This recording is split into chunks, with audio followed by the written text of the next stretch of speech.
Hello there, this is Ryan of Ryan and Katie's YouTube channel. Today we got a little bit of a van life video for you today. Probably one of the most important things if you're going to start doing van life or just living out of a car or camping with your car is you need to know how to take care of your car, because especially if you're traveling a lot, putting a lot of miles on your car, it's not going to last very long and you're going to have quite a few expensive problems if you don't take care of it properly. Today we're just going to go over a couple things that you should do to really increase your vehicle's lifetime. So you have three great resources when it comes to taking care of your van, car, whatever. The first one is the owner's manual that comes with the car. We're very lucky that this one still had it. If you buy used cars, you will know that you will most times not get this with it. But it has a lot of great details like maintenance periods and volume things, like how big your fuel tank is, how much coolant the car uses if you're doing a coolant flush. For us today, since we're going to be doing an oil change, how much oil the engine's going to need, whether you're changing just the oil or whether you're changing the oil and the filter. So that's really useful. This is just a pretty great resource, but it doesn't go really in depth and isn't going to tell you everything. So your next thing is, if you have to go more in depth and do some bigger repairs, is to get a repair manual, which is usually just like $20 at an auto parts store. Then your third best help is the internet. That's if you need to go really in depth on something very specific that you need help with. But yeah, like I said, today we're going to be doing oil change on the van, just because after driving all the way out to Glacier and back from Minnesota, it's pretty well overdue for an oil change. So I'm going to change the oil. At the last oil change, I changed the filter. So today we're not going to change the filter, but I will point out where that is and how to change it if you're going to do that. So let's get to it. So the first thing I'm going to do to change the oil is I'm going to jack up the car. You might be able to get away with not jacking up the car if you have something like a Chevy Express van or a Ford Transit van, because those body-on-frame vehicles ride high enough that you might just be able to slide under the front of the car to change the oil without putting it on jack stand. If you're going to put a car on jack stand, what we have, first you want to block the wheels at the end that you're not lifting. And if you have a rear-wheel drive or a front-wheel drive car and you're lifting up the front, you want to put the emergency brake on, because that'll actually brake with the rear wheels. On this car, the park emergency brake does not work, so bricks. You should still chalk it anyways. So if you look in your owner's manual, it'll tell you where you can put a jack to lift up the car. This car has these rubber hoist points right here.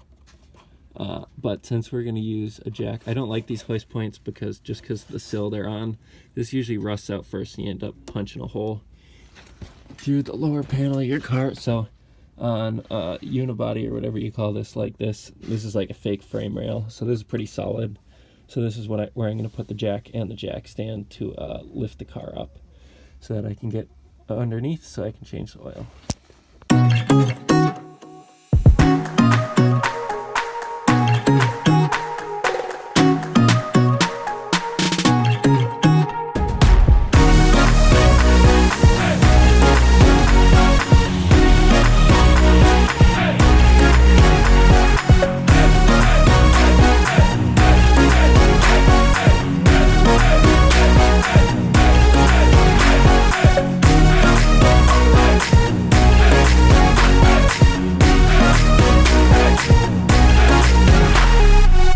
So once you got your car supported on jack stands, the first thing you want to do before you ever get in a car that's supported by jack stands is give it a good solid push. Make sure it's not moving, it's not going to go anywhere. Those jack stands aren't going to fall out and drop the whole vehicle on you.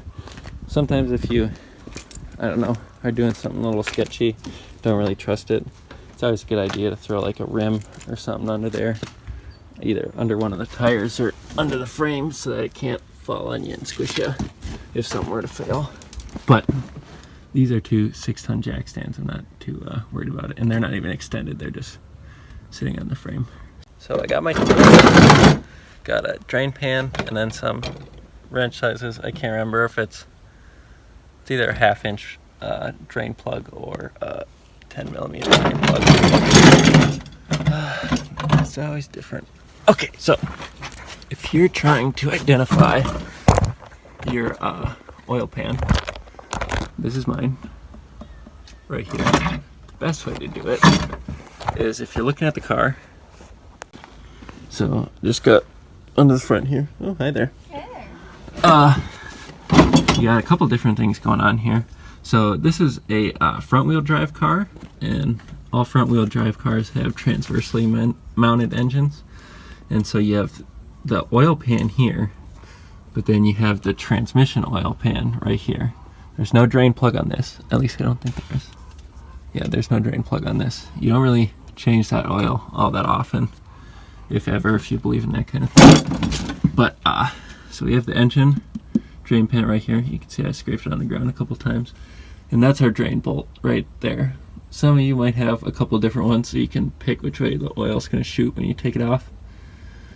But this is ours, and our oil filter is located right there. So if you were doing an oil change and needed to change the oil filter, after you drain all the oil, you would remove this filter and then put a new one on. When you put a new one on, there's going to be a little O-ring on the inside. You want to get a little bit of new oil on your finger and rub it around the O-ring so that when you screw this on, it seals properly. Also, when you change it, don't use a wrench to put it on. Just tighten it by hand. I've never used a wrench to install an oil filter, and I've never lost one. So for those of you that are interested, it was a 14mm socket. And a little special tip, when you put these back in, don't tighten this bolt too hard. That's probably the most common thing messing this up, is stripping this bolt. So don't tighten it too hard, and use the right size wrench. It's probably not actually a 14mm, it's probably like 9/16 or something. But I don't have one under here with me right now, and I didn't have this on super tight, so I was able to bust it off pretty easy. Now I can just take it out with my fingers the rest of the way. If you do think you're going to strip it, try to not use a 12-point socket like this, or whatever this is. Use a 6-point socket, which is just, it'll fit over the bolt head more snugly and be less likely to strip it. Whereas something like this, where it has a bunch of points inside the socket, is more likely to, it needs purchase on those sharp edges, and if those sharp edges aren't there, it's just going to round off your bolt. And it really sucks to remove a strip bolt, so don't do that. So I'm going to put this in between me and you guys for a second, because as I back this off, I don't want to get oil on the driveway. Another quick tip for oil changes is have the car be hot when you do it, because the oil will drain out a lot quicker. The hotter it is, the less viscous it is, or the lower viscosity, whatever I mean. And it's a special talent to back this plug off and just pull it out without covering yourself in oil. There we go. Oh yeah, baby. Only got a little bit on the driveway. Now you just wait for this to all drain out, and then put that plug back in, and it'll fill her up.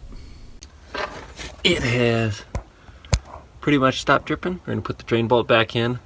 You want to be really careful. You want to do it by hand, because you do not want to strip these threads, and you should be able to get it pretty snug. And then when you're finishing off tightening it down, you do not want to over tighten these. Do not over tighten your drain plug. You do not want to replace your oil pan. I only tighten it as tight as I can get it with my hand on the head of the ratchet. Alright, so that's pretty nice and tight. We're all good. Time to fill her up. It's just gonna check, or add any oil. We're just gonna check the back of the owner's manual real quick to check how much oil we need to add. And right here it says engine oil without filter change is 4 quarts of oil. With the filter, you got to do 4.5 quarts. You also need to make sure you get the right weight of oil. It'll tell you right there, use 5W30. So we got 5W30. And since it's an old car, I just use conventional oil. I don't use synthetic or anything, just because even if I was using synthetic, I'm still just going to change it every 3,000 miles. So why not go with the cheap stuff? So here we go. I'm going to fill it up. So you can look at this. It's got little measurements on the side to make sure you're only adding so much oil, but also you can periodically, get close. Like I'll do just under 4 quarts maybe, and then I'll check the dipstick and then see how we're doing. After it's at the right level, I'll run the car for a little while and then check the dipstick again and maybe add a little bit more oil if I have to. Let's add some oil.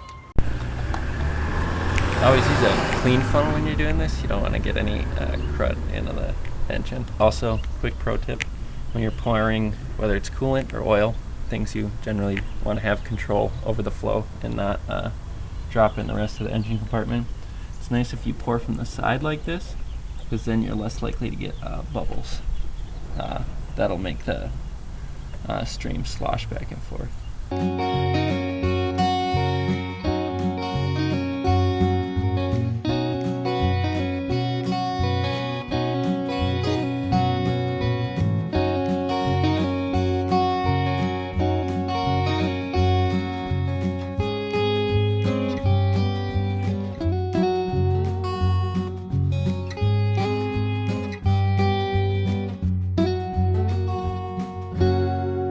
Remember that whenever you're done doing an oil change, not to dispose of the oil safely. You can take it to any auto parts store or any material salvage center, and any auto parts store will recycle the oil for free, so you can just drain it back into the container and take it to O'Reilly's, AutoZone, whatever your choice is, and they'll recycle that oil for you for free. I hope you guys liked the video. Please like and subscribe, and I can't wait to see you next time.